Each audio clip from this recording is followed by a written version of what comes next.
بسم اللہ الرحمن الرحیم۔ محترم ناظرین کرام و دوستان ذی وقار، السلام علیکم ورحمۃ اللہ۔ سقراط یونانی فلسفے کا ایک بہت ہی ماہر اسکالر اور ریفارمر گزرا ہے۔ اس نے بہت ہی اعلیٰ پائے کے وہ پند و نصائح کیے ہیں، اور اس کے اقوال وہ آج بھی بڑی قدر کی نگاہ سے اہل علم وہ دیکھتے ہیں، اور بہت خوبصورت باتیں کی ہیں سقراط نے انسانی زندگی کو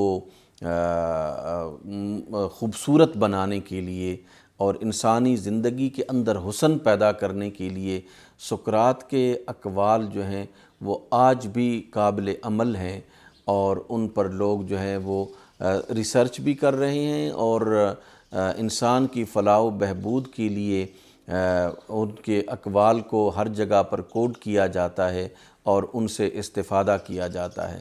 اللہ کے رسول صلی اللہ علیہ وآلہ وسلم نے فرمایا، الحکمت دالۃ المؤمن حیث وجدہا فہو احق بہا، کہ جو حکمت ہے، دانائی ہے، وہ مومن کی گمشدہ میراث ہے، جہاں وہ اسے پائے وہ زیادہ حقدار ہے اس کو حاصل کرنے کا۔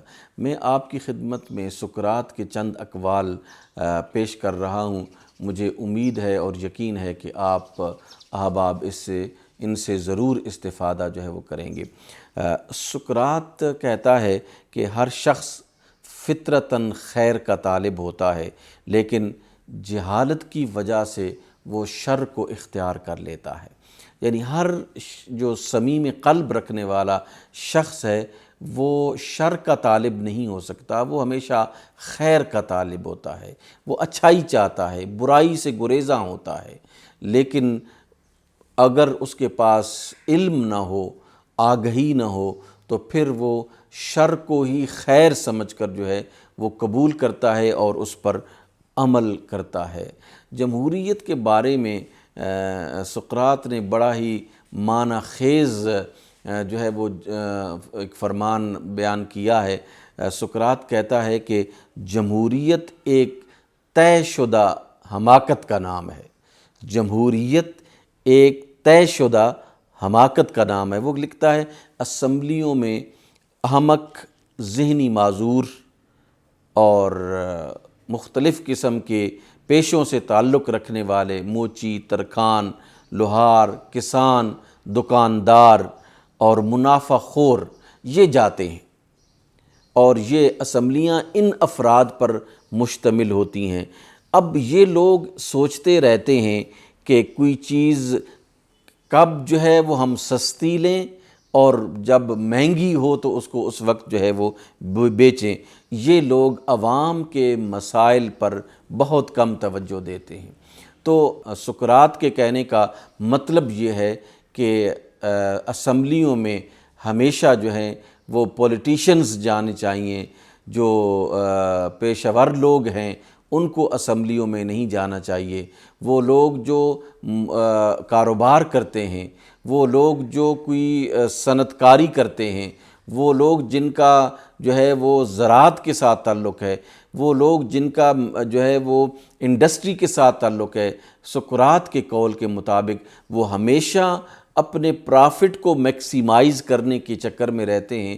ان کو انسانی فلاح و بہبود کے ساتھ کوئی سروکار نہیں ہوتا۔ وہ چاہتے ہیں کہ چیزوں کو وہ بہت ہی سستے داموں خریدیں، اور جب بیچنے کا وقت آئے تو اس کو بہت ہی مہنگے داموں وہ بیچیں۔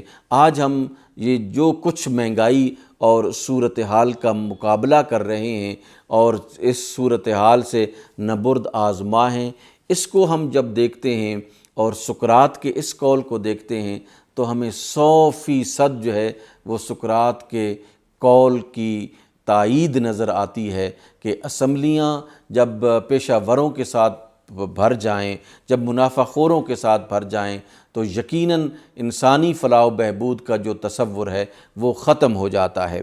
اسی طرح سقراط نے یہ کہا، نیکی علم ہے، اور تزکیہ نفس کے راستے خفیہ اور سری نہیں ہیں۔